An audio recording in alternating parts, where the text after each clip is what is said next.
Distinguished gentlemen, hey.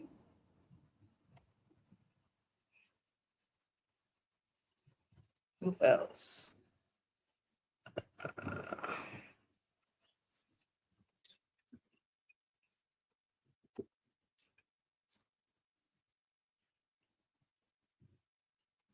Cool. What's up, everybody? This is Bryce Fowler, Bosstalks on the Rooftop, and we are live. Today, I have the greatest honor of introducing to you Miss Desiree Sylver, Dr. Desiree Sylver, excuse me, because you got to put a DR on her name. She got the PhD, so you know, gotta respect, and project when you say it. So, the CEO of Drunk Chicken, what's going on? You know, it's so much going on. It's crazy. I'm stressed up to here. Wait a minute, maybe up to here. It's off the screen? Yeah, it's up there then. It's up there to the It's stuff, a lot right? going on right now. Huh?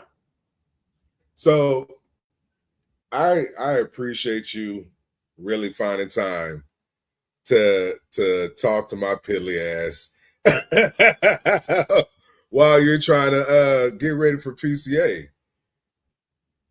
Well, it's all good because I'm gonna do an exclusive announcement here with you. Why? With me? Yeah. I'm with sure. you. Well, sure. Let me fire this fat hen right on up from Drunk Chicken. All right, well, I'm going to unwrap my DC. And this is, you have the old band, I have the old band.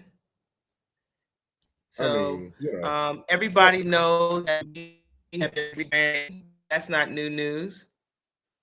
Yeah, that's the old band, and I'll put mine up like you did.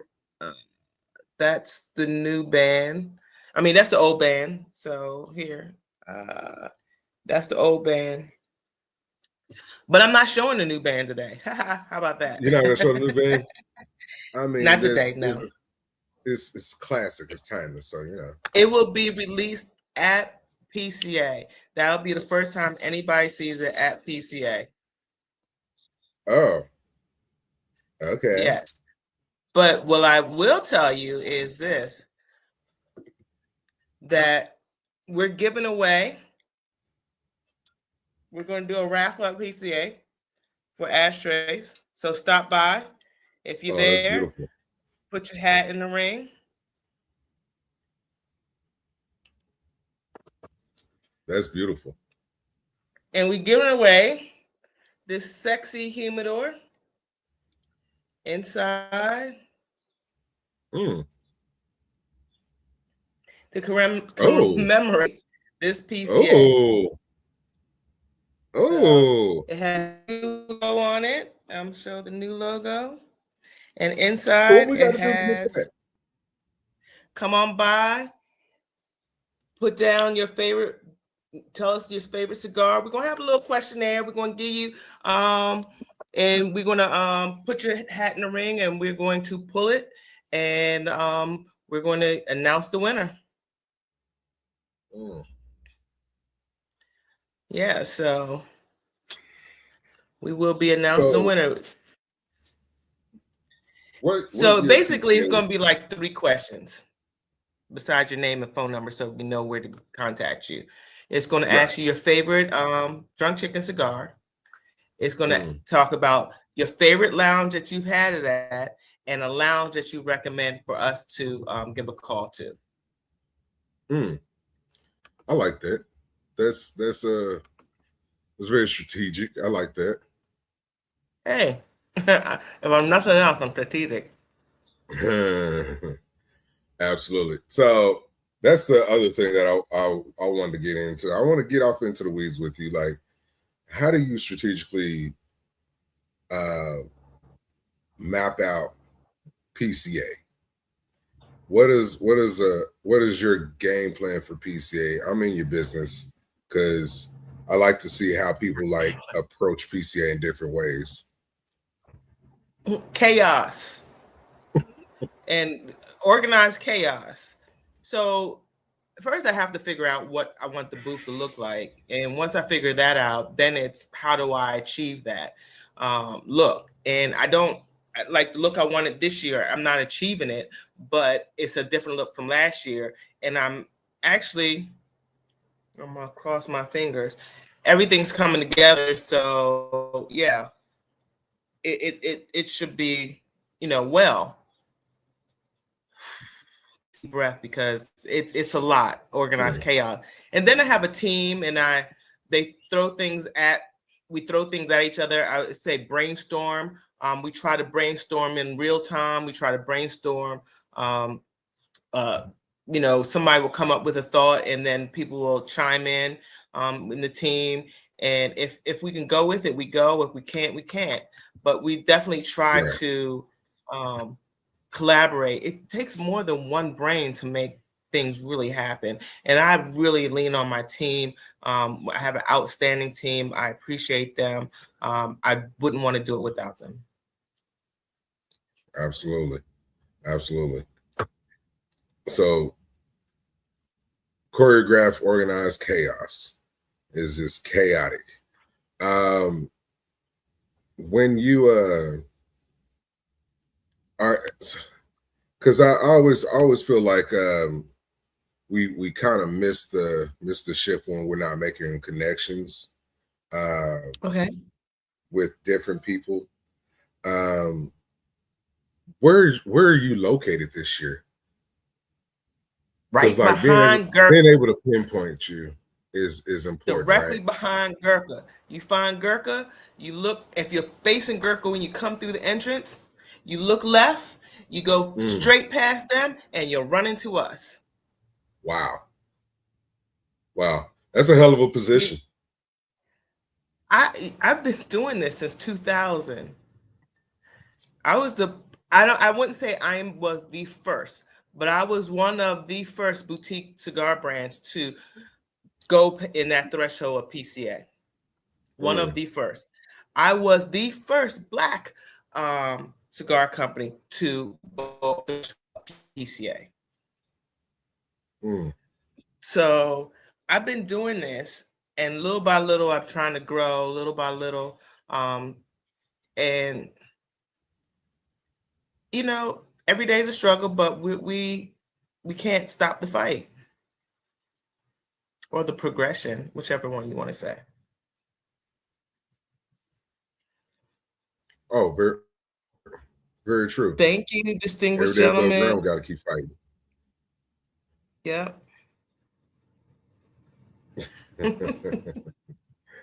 So, guys, we're live on TikTok, live on YouTube, live on Instagram. However you consume your content, we're there for you. So, we have Dr. Desiree Sylver of Drunk Chicken Cigars.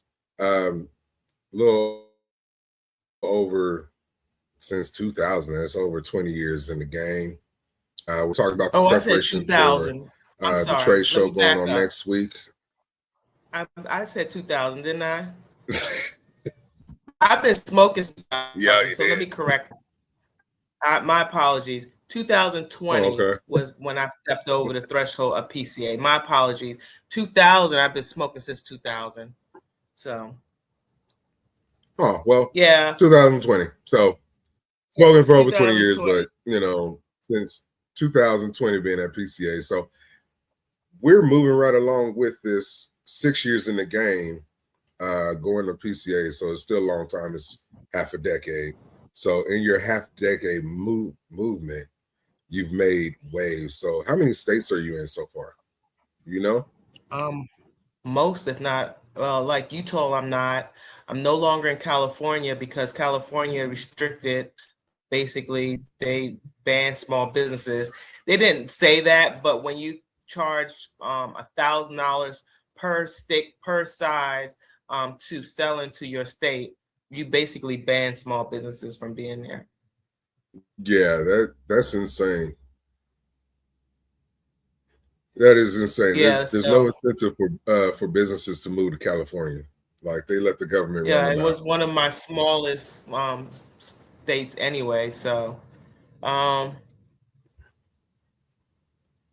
If not, those are the ones I think of off the top of my head that I'm not in. But we ship to all 50 states now via retail, but wholesale we can only do we can't do Utah, and we can't do well, actually we can do Utah now. They opened up, California shut down. So one door closed, the other one opens. yeah, and then Texas, we kind of was on the fence, and actually Texas is, and some of the other laws that we see coming up was part of the push for redesigning too. No cartoon characters on cigars, and so we decided to make it chickens and make it not cartoonish, so that we can sell in the state of Texas and stay compliant. So. And other states are going in that direction, making sure that it doesn't appeal to children and things of that nature. I understand. So, if you comply, you keep moving. And I actually think that is a good thing. It was time for us to look at the brand. This is our third redesign, and I like it. I think that we're progressing forward nicely. That's phenomenal. So you've done 3 rebrands since you've been in? Well, the first one, let me see. This is an old sticker. That was more of a clip art look. Yeah. The Drunk Chicken cigars. Yeah. And then we went to what on the bands and everything, Drunk Chicken, the chicken that's kind of drunk looking, which is, similar to that, but it's more of a cartoon instead of clip art. And now this is our new. Yeah, that's fire. Yeah, that is fire. Both things. So that's our new. So every single cigar that we sell will have that as a primary band. The foot will tell you what it is. And it still will have, the DCO will still have the blue color with the foot. And the mother clucker will still have the red color on the foot. But every single band will have a primary band of that. But thank you. Awesome. And that was a collaboration with the team as well. We went back and forth on when we were talking about new look, and I have to admit that we got off track a little bit. Okay, we're trying to stay compliant. We can't use that. We can't use that. We have to do a whole lot of looking at each individual cigar. And one of the things that we decided to do was my love for chickens, which is crazy to a lot of people. But the one thing, chickens come in all different personalities, all different looks, and you'll see the different looks on the cigars. You'll see why am I drawing a blank? The silky with the puff on the top of the head. You'll see the Rhode Island red crowing that's in there. So each one will have a different chicken that symbolizes the cigar. The neck and neck without the feathers on the neck on there. The Giganto, that has the big feet. You'll see that on there. So instead of trying to do a cartoon, I pulled in different chicken breeds and put them on there as well. See, I was wondering, do you still have chickens? Like not at the I moment. Remember, not at the moment. Not at the moment. When we moved from DC to Florida, one of the things, I was not transporting chickens across a whole bunch of states. I was not doing that. So, for the longest part, I was like, man, you're saving a lot on eggs. You're selling cigars and you're selling eggs. If that's what you had going on, we had 30 chickens. We You were had we were 3? bringing in close to 25, 24 eggs a day. Wait, what?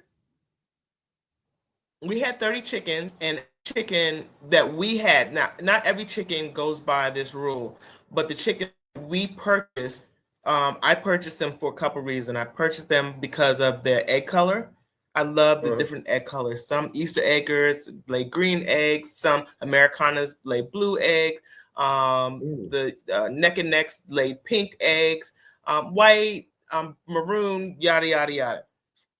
So I bought the chickens based on the color eggs and how frequent they lay eggs. And so some chickens lay eggs. They're considered egg layers or meat birds. So those are the kind of categories that you have with chicken. So I bought egg layers all the time. And most of the time they laid eggs every 26 to 27 hours. So it wasn't every day, but almost every day. So when you have 30 birds, you were getting 24 to 25, 26 eggs a day. Jesus. That's pretty frequent. That's what, two cartons, 12-count cartons every day. Yeah, but the cartons were like, you go Easter egg hunting, where you dye all the eggs. The cartons were always so colorful. That's what I loved about it. Man. And the yolks were so orange because we allowed them to free range, and we brought in bugs and grub worms. And when we were out there in the garden, they would always be right there. And you find a grub worm, they would be on it, like they were digging with us. Man, so it's really good pest control. Did you ever have any issues with like coyotes or snakes or anything like that trying to get in your chickens? Coyotes and snakes. Coyote came and ripped. We had like a dog cage where we allow them to roam during the day. They came out the cage, the coop, and they roamed in the dog cage during the day. The coyote just came broad daylight and ripped it right through the dog cage. Ripped a few of them out, and I went and got my shotgun. I really just sat there and watched me, and I ain't never shot nothing in my life. So I shot over his head, and he just like looked at me like, "That's all you got," and walked away. I didn't want to kill him. He said, "You got some good chickens over here, and I want one more." Yeah, he just walked away. So that weekend, I went and upgraded my chicken coop big time. So man, it was rough. Did you mean to miss him? Yeah, I meant to miss him because I don't want to kill nothing if I don't have to. Now, a snake, on the other hand, anytime I found a snake, it had to go. But the snakes went into the chicken coop and ate the eggs. So,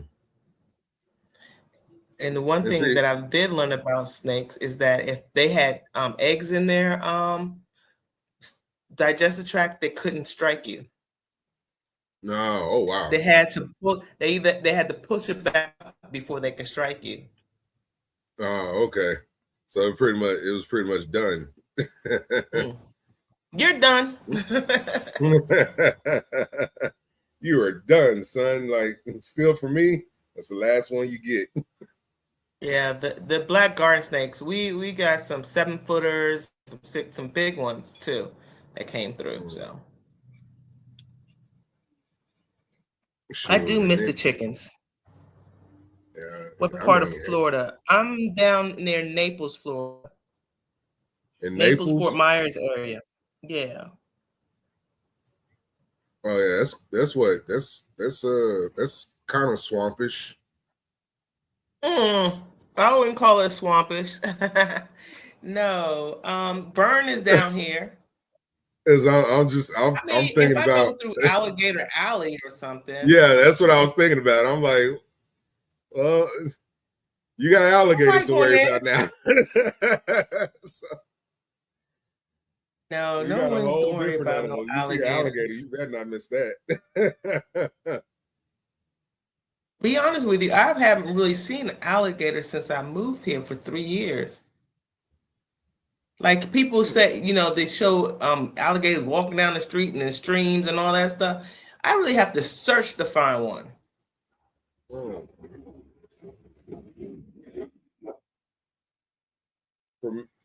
So, by the way, this fat hen is really smooth. Thank you. You got a slight pepper touch to it. You think so? I don't taste the yeah, pepper, not a overbearing. but I also feel like I've blown out my palate. So over the It's last a few slight. years. It comes out on the front end of my nose, on the retrohale, on a slight burn. But Well, if like I you're said, it's very retrohaling, subtle. yeah. If you're retrohaling, yeah, I can feel the burn. I just tried to retrohale this DCO.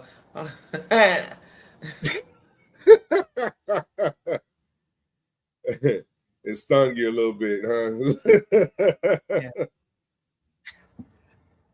Yeah, DC is not for retrohaling, not me anyway. It cleared my sinuses. Yeah, yeah, and it's I'm in allergy Parkland. season I too. don't know what Parkland is. So I always ask anybody this: why cigars? What we talking about? Smoking? Smoking cigars. Why'd you get into the business of cigars?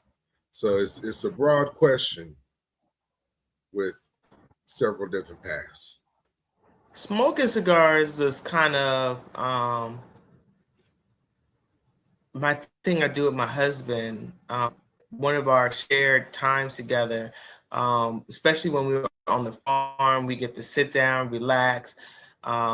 We had a nice big swing, sit on it, smoke a cigar, chill. It was just you have friends over, smoke a cigar, drink, listen to music.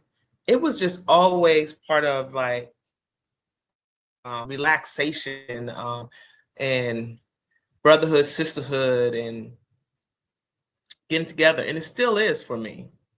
I would not be smoking right now unless, we having this connection right now, this communication, this brotherhood, sisterhood exchange.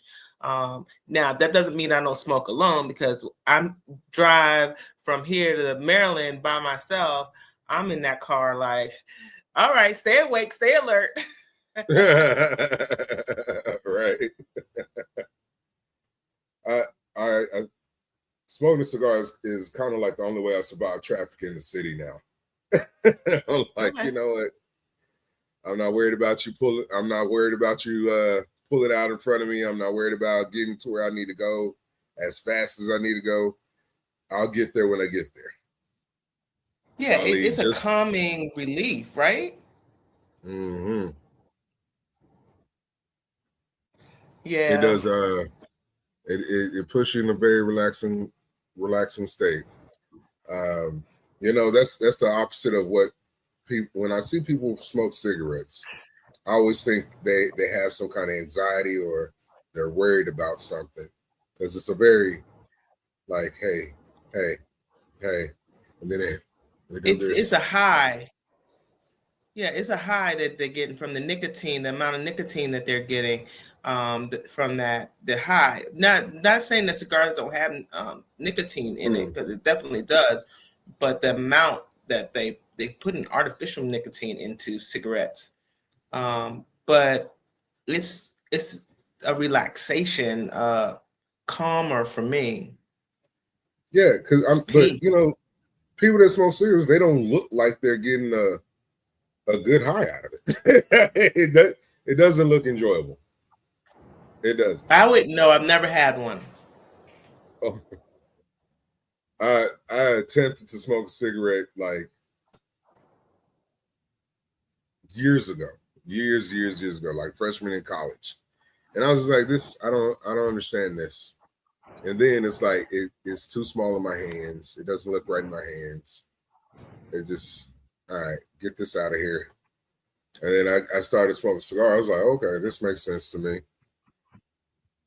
And I was like, because it wasn't until like a few years ago, back in 2019, that I was actually able to start tasting flavors and deciphering different notes of the cigar and the tobacco. It wasn't until like 2017 that I was able to really start. Okay, this is how you smoke a cigar. This is what I'm looking for out of it. At that point, I was just a person that smoked cigars, not a cigar smoker.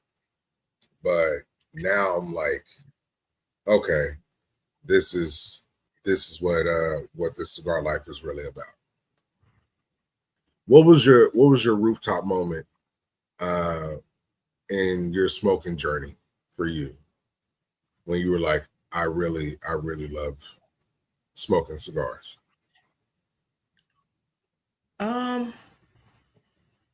Wow. I don't know if it was one moment. It was just the being together with people that brought the cigar brought people together, and it still does bring people together. So I enjoyed that aspect of rooftop moment.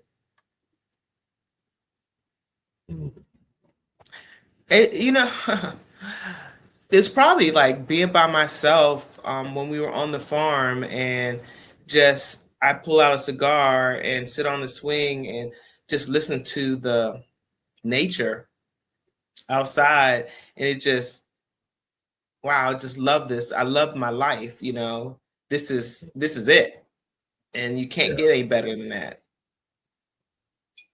True. The peace that I had. True. I can dig that. I like the tranquil look. It looks good on you. Thank you. So I like the tranquil look too, but you won't get that this weekend, next weekend. Nah. I will see at PCI, I'm like, hey, you like, hey, staying busy. Yeah, staying busy. I'm like, I'll just catch up with you after the show. Hang out with you for a little bit. You can come by and we can do an interview Sunday if you like. Okay. So, Sunday. Because like I try and line it up and to where I'm not going to be in your way. Because, Sunday should be good. Sunday evening. Sunday around, let's say, after lunch sometimes. Okay, I'll block that out for you. For you, I will block it out. Yeah, I'll send you my calendar so that you can look at it and see the times. Okay. And what is it like? What is it like being with when you're selling to lounges? What should they know about doing business with Drunk Chicken? Well, we are a small business, and we try to have great customer service. I know that as we grew, customer service really dropped off, and the bigger you get, the harder customer service is because you have to service so many different companies. But now we have, I think, I wouldn't say master it, but we do try to reach out once a month to all of our lounges.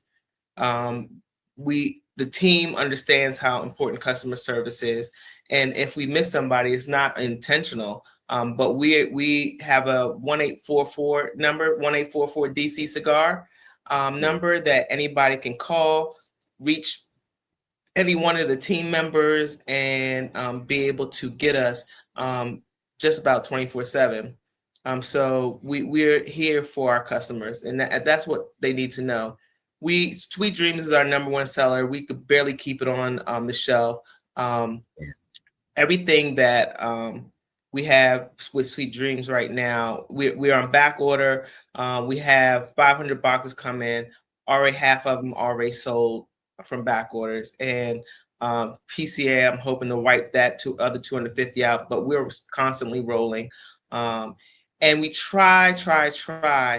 And sometimes it's hard that if we get on back order, that it's no longer than 2 or 3 weeks on anything. So that is our goal when we do that. And we do an okay job with that. I tried just-in-time system. Said, okay. I try. Right. But obviously you're doing pretty well because you keep expanding, and people rave about your product and your customer service. I don't think that we're going to do anymore though anytime soon. Even next PCA, I don't see because the more you have, the more you have to keep, the more you have to buy, and it just gets harder and harder. So unless something goes, we're not going to probably add something else right away. Mm-hmm. So you say you're releasing something else at PCA. Can I get in your business? Can you tell me? Yeah, so at PCA, we're releasing the Mother Clucker Maduro, which is the Mother Clucker with the San Andreas wrapper to give it more of a full body. So we're adding to our full body collection. We are also adding to our lighter collection because I've been told my light cigar is not really light. So we are doing the Living the Dream with the Connecticut wrapper. So it's more on the really light side with Dominican filler. And then we are also, we'll have the Henchman out, which is a Connecticut with double Ajero in it. So it's going to be more of a medium full, but it's a Connecticut wrapper. So that's what we released last time. We're going to, showcase that one there. And the Homicidal Hen. So all the cigars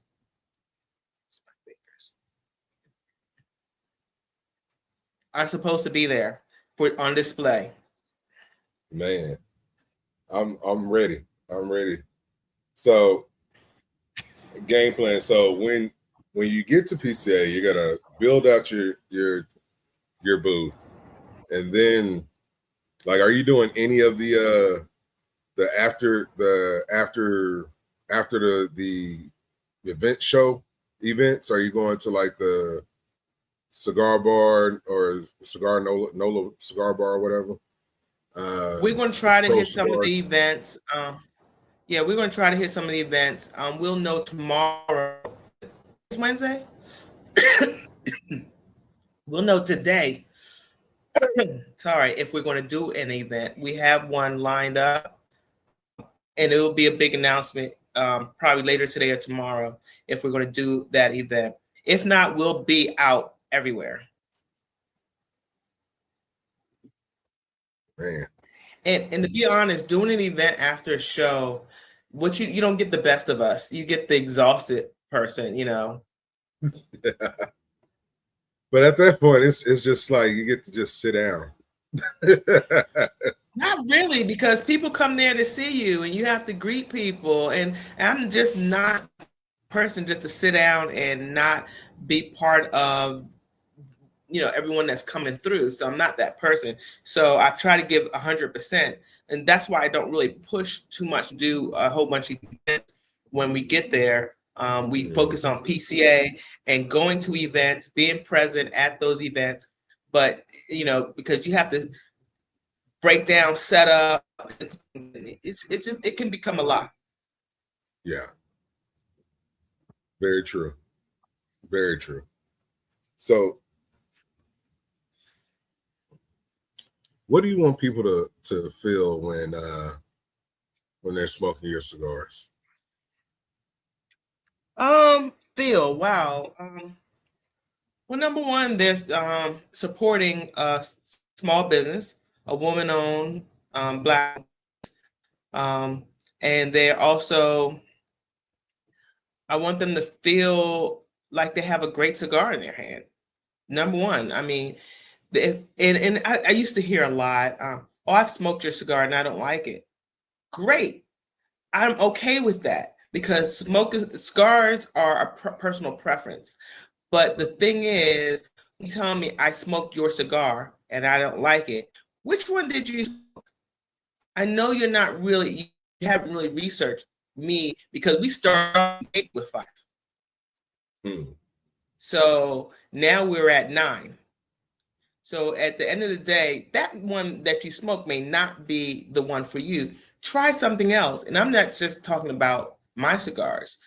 Try other cigars. There's so many cigars out there, and people get stuck on these big names and don't realize that, hey, you know, I'm rolling right out of Nicaragua just like everybody else. And so we have great cigars. Other boutique cigar companies have great cigars. Try.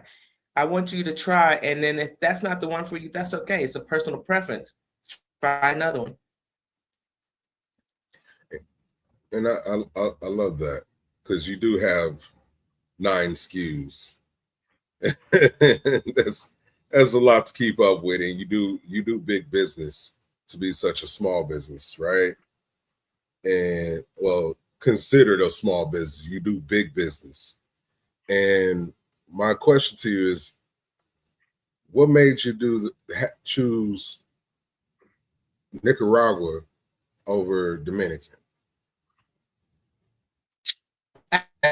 Only and some of it's just, you know what you know, you don't know what you don't know. And I tried both places, and I received I did receive a bad welcome, but I received a warmer welcome. I received a better deal. I received something that looks like what the larger companies are doing. And so I went with it. Doesn't mean that I won't do Dominican. It just, you don't know what you don't know. And what has come to me is what God brought to me. And right. At the moment, God hasn't brought Dominican yet. And doesn't mean that he won't, because he may. Right. Well, you know, because in the industry, what I've seen is like some people go Dominican, and then they make variations of, you know, Dominican with Nicaraguan filler, or Nicaraguan with Dominican filler, and like Ometepe and all that other you know, nuances. But what I'm saying is, like, some people are like, hey, we are Dominican, we're based out of Dominican Republic, this is so on and so forth. Or they'll be like, this is Nicaraguan. And it's kind of like, okay, what made, I always wonder what made you do that? Is it relational? Is it a flavor preference, flavor profile that you're? So one of the things that we decided right off is whether we went Dominican, U.S., Nicaragua, or whatever, Costa Rica, that we used Oliva tobacco, which is different than Oliva cigars. Okay. And so no matter where we go, we buy Oliva tobacco. So with Oliva, you can buy U.S., Mexican, San Andreas, you can buy Nicaraguan, Dominican, you can buy whatever leaf you want to in wherever country you want it to go, and then you can roll. So the only thing that's different is that we roll in Nicaragua, but we buy Oliva tobacco.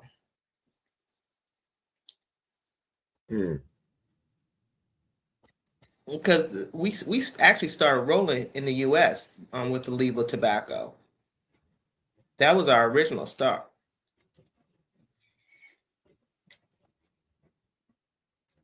And I learned something today, so I hope you guys learned something.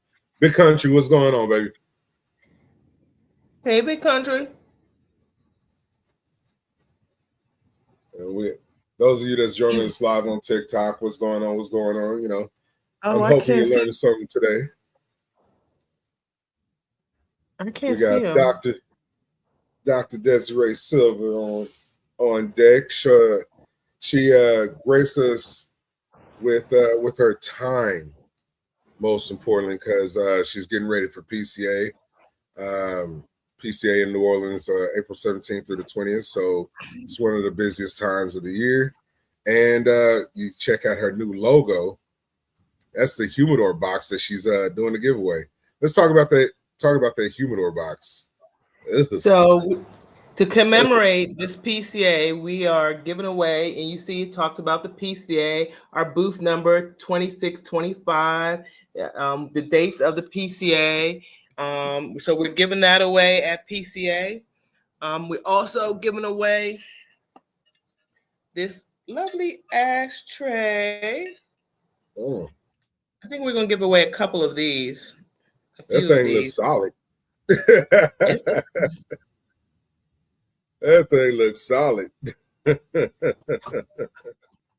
And you can find us right behind Gurkha. You come through the entrance and you see Gurkha, go to the left, and the first aisle, you're smacking.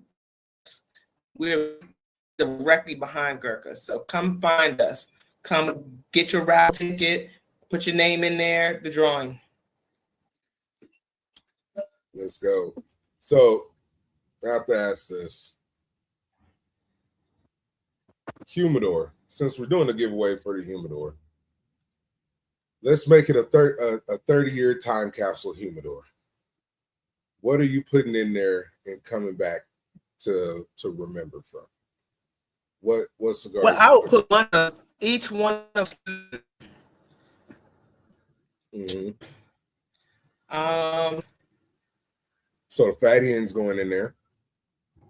Oh, the DCO, the Mucker, the Fathen, the Living the Dream, the Sweet Dream, the Homicidal Hand, the Henchman. Then you go into your remakes, which is the Mother Clucker, Maduro, and the Living the Dream Maduro. Will all go in there. So all of those would go in there. I would also put them in various sizes because we have Gordos, we have box presses, we have Coronas. So I put their size in there.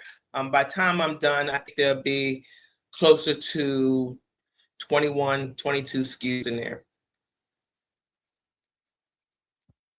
Huh.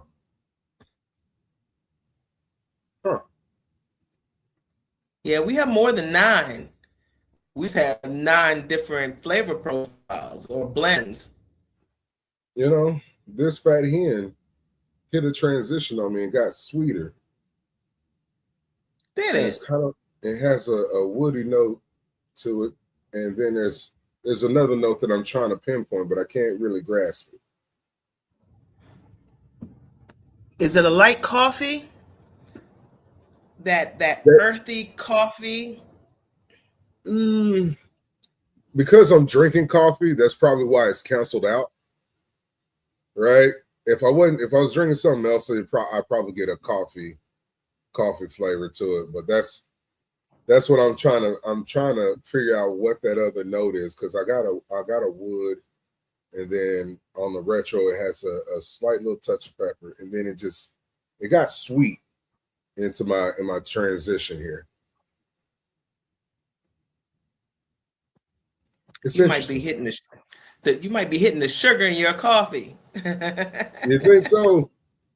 Yeah, it's interesting because it's always, to me, Fathen's is always woody, a little bit of hay, a light hint of that earthy coffee. Not really coffee, but that roasted taste. That's what it is. It's roasted, but I'm trying, because like I put in my coffee, I'm not a sugar person. I'm honey and ground cinnamon. So that's what I do with mine. Yeah. Yeah, if I do honey, either I like cumin and cinnamon. I like that real earthy. Yeah. Cigar Partner, what's going on, brother? Cigar Partner in the building. So, guys, we have Dr. Desiree Sylver of Drunk Chicken out of Washington, D.C. Did I tell you about my book? No, you didn't. Are you going to tell me about your book? So I wrote a fictional book called Cigar Wars. And so it is, it's publishers, they have various platforms, and each platform takes a few days to release it. So within a few days, it should be released. I've been working to get some copies to take to PCA with me. Timing. I thought it would be released. I don't know. My expectation was publish, release, that type of thing. But it does take a few days. Each book, each company platform, Barnes and Nobles, Google Play, Amazon, Ingram Sparks, Apple, something or the other. So put me down for order of a book, because I read. Okay. I'm a reader. It's drama. It's mad drama. It's based on is it Tyler Perry drama, or is it like M. Night Shyamalan drama? It's not Tyler Perry comedy drama. It's some of the shenanigans that I've seen, rumors that I've heard. I just made up some characters and made up some motivation and went with it. And I'm writing book 2 right now. Well, I'll tell you one thing about me. What I like to do when we're at cigar functions or whatever is I'll make up something about somebody, and I'll tell somebody, and I'll tell that person to go tell them about themselves. And I'll say, hey, say it real loud so other people can hear it. So your made up story may be in my book, because some of it is, I don't know how, you don't know how true some rumors are. But one of the actions was absolutely true, because it was a news headline. So big drama in it. The huge drama. The main thing was a news headline, but the little other drama type thing is kind of more of rumors that I suspect are true. So we ain't gonna say no names, but that might be true. Oh, people, when you read it, some people gonna go, I know who it is. But I made the book. There's no, you won't know. There's no, everybody's name, ethnicity, everything, even gender is made up. So did you switch it around? Like, are you gonna be like put in a situation like Best Man, where Taye Diggs writes a novel, and then all the friends put it together? Like, hey man. No, I hope not.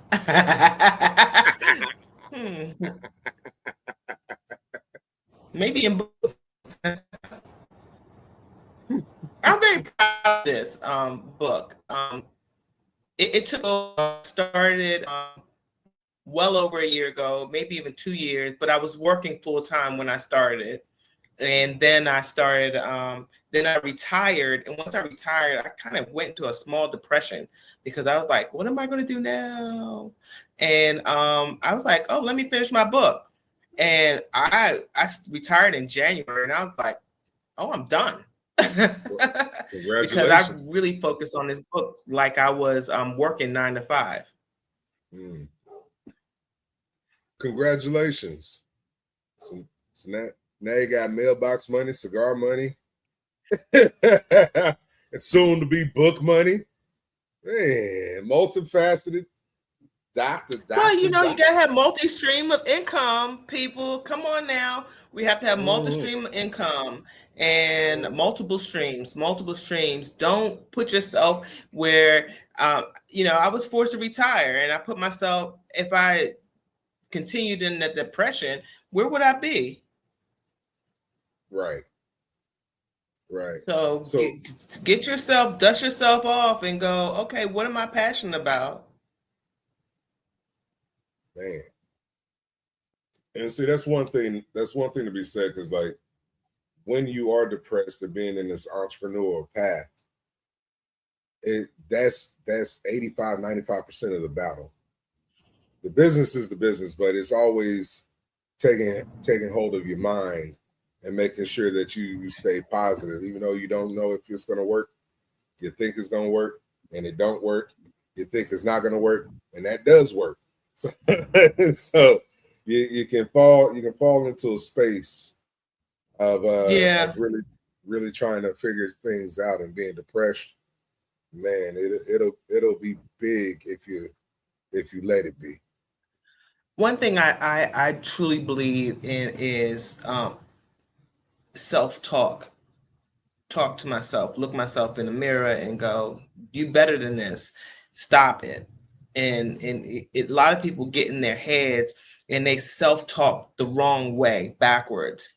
I'm not good. And they hear what other people say about them. I'm not pretty. I'm not tall. I'm not this. I'm not that. I'm not successful. I ain't going to be shit. And I ain't never going to be shit. Well, you ain't never going to be shit if you keep on hearing what other people say about you. And only thing I hear is me in my head. Yes. And so what I hear is that I'm going to be successful. I'm going to keep moving. I'm going to make it. And then I set goals on what it is that I want. 100 lounges. Well, I go after those 100 lounges. I will be in 400 lounges. I go after those lounges to make it 400. So set goals and expectations. I want to finish this book. So I dug in like I was 9 to 5 in it. And so if you don't set goals and expectations, guess what? You waking up today and you reliving the same day over and over again. You are groundhogging day yourself, and you're never going to move forward. You're going to be in this endless loop of wake up, eat, drink, high five your friend, and go right back into it. What are you accomplishing? Right. And that's and sometimes people are afraid of how great they are and how great they can be, right? So how do you stay within yourself to understand like, hey, it's just a walk in the park? I learned real early because I was told some of those things that I just said, that I ain't gonna be shit. I can't do this. I can't do that. And by people that, not my family members, but by people of authority that you look up to, teachers and things of that nature. And once I found a teacher that believed in me, it became something different. And they actually helped me instead of push me down. And back then, people didn't know a lot about learning as they do now. So I blame the teachers. They just were ignorant. And people learn in different ways and different styles. And I am severely dyslexic, and I was never diagnosed until I was almost a senior in high school. How did you know you were severely dyslexic? One of the teachers said to me, have you ever been tested for dyslexia, ADD, or whatever? And I was like, I don't know those alphabets. And then he talked to my parents, and they actually took me to get tested. And once they found out, they didn't know any better. My mom's from Jamaica, my dad, from the country in North Carolina, and they didn't know any better. And when they found out, I got help. And once I got help, sky's the limits. Yeah. So I guess because I haven't had any experience with dyslexia, what does that look like for you operating on a day-to-day basis? Well, at an early age. Because right now I feel like I feel like you have it down pat. Yeah, at early age, it was hard I still don't like to do it, read out loud. I still sweat and get uncomfortable. But at an early age, I could barely read to myself. I would skip lines. I didn't understand, couldn't comprehend because I wasn't focused on what was in front of me, and things would come backwards, and letters, and even I wrote my threes backwards until I realized, hey, still do every once in a while, not on purpose, but when I'm rushing and don't pay attention. But it was really hard until someone showed me how to focus. It was a simple technique with putting my finger on where I am to help my eyes focus, but it's one of the techniques, but it slowed down my brain, helped me slow down my brain.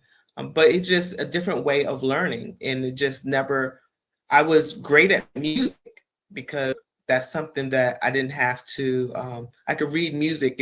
They were bigger notes instead of the little tiny print.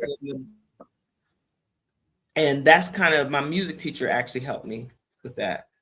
He believed in me. He was like, you can read music really well. You play really well. I played all the woodwind instruments.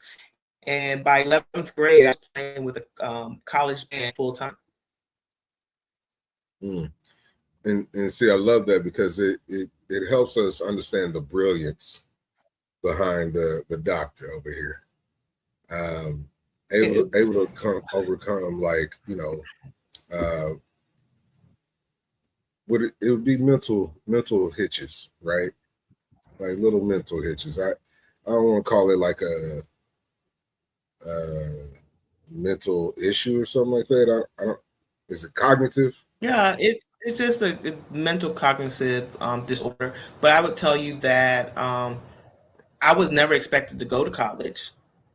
So from not expected to go to college, and the only reason I really did end up college was because music. I was on a full music scholarship.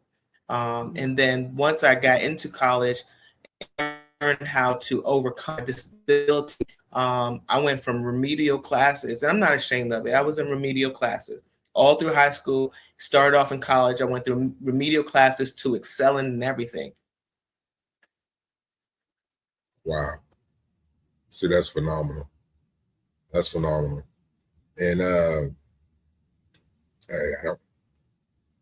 I would love to give you flowers, but I feel like the bouquet that I would give you would be insurmountable to anything of your worth. Because guys, if you guys don't understand the sheer brilliance to go from finding out that you're struggling with mental health and not using it to be a crutch or using it to be an excuse, you overcame it, went on being successful in music, getting your doctorate, getting your PhD, getting starting your business, and then you're writing a book, you wrote a book, you're now a published author.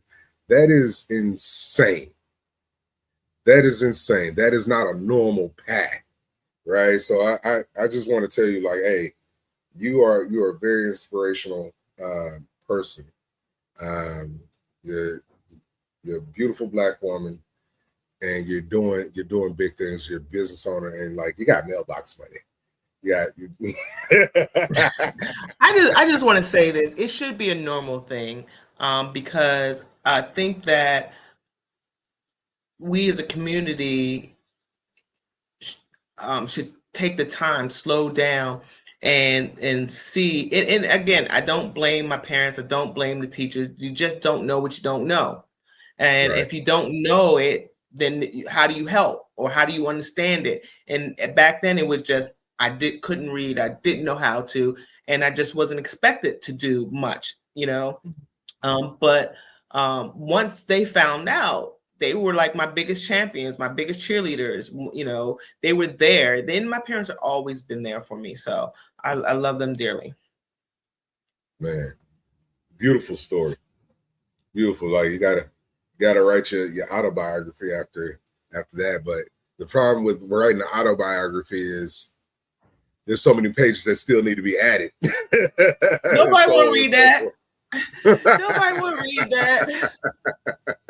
Nobody will read that. And then you find ways to cope with things. You find ways to memorize. My memory back then was awesome. I memorized most everything. I can almost see it when people told me. I was more of a, you told me, I understood it, it was mine.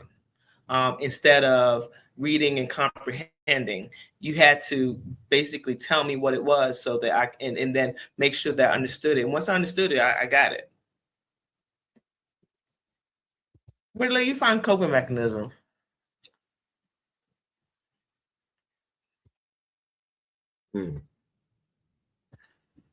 Well, that makes sense. So, last question. I'm gonna let you go. I thank you for your time.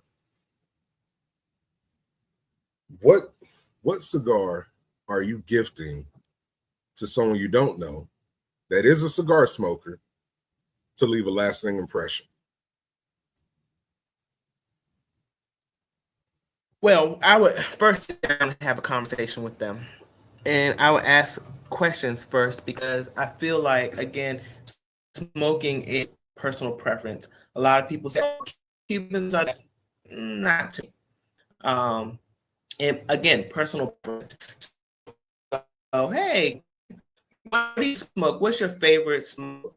Full bodies, you like mediums, you like milds, you like something sweet, or I don't smoke at all, but you said they're a smoker. So then once they tell me that, do you like pepper? Do you not like pepper?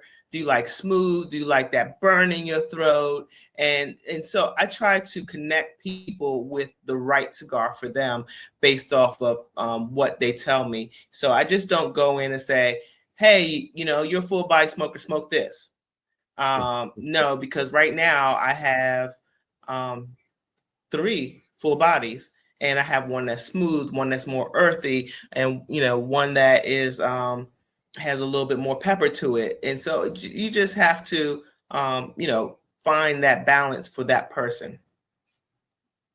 So that's how I was started. But I have a question for you. You're not gonna ask me no question and not answer the question. I'm finna ask you a question. No. What cigar are you gonna give them? You?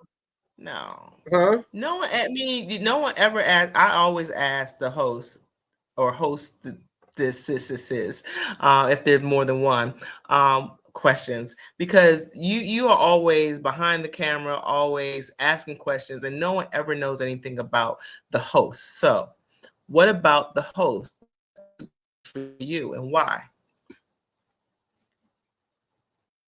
Repeat that. Why cigars? So why cigars? What the flavor profile do you like, and why?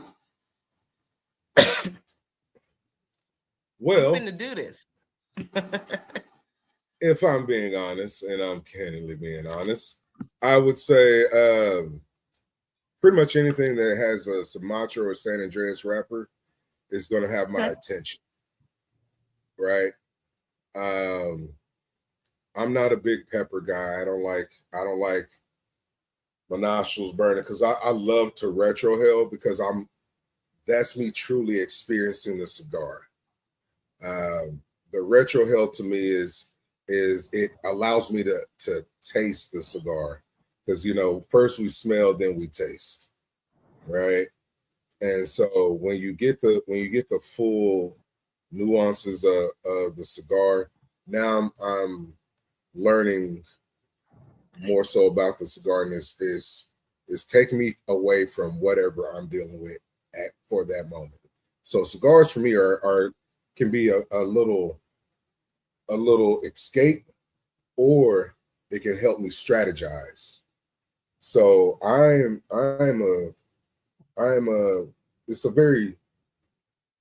it's it's a very mental thing for me. It's very. How does it help you strategize? How does it help you strategize? I'm fumbling over all kinds of words today. It eliminates the noise. So okay. I get that. So I can just be on the cigar journey.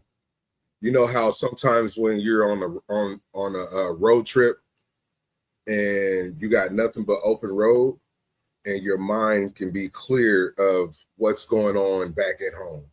It can be clear of what you have to do up in front of you. That's kind of what the cigar does for me. I can be clear about what's going on around me. So for me, I operate several businesses simultaneously, right? They all work in seasons. They all have their own problems. And if they all go wrong at once, then we're having a really bad day. So a cigar can help me eliminate the noise to drive to the solutions.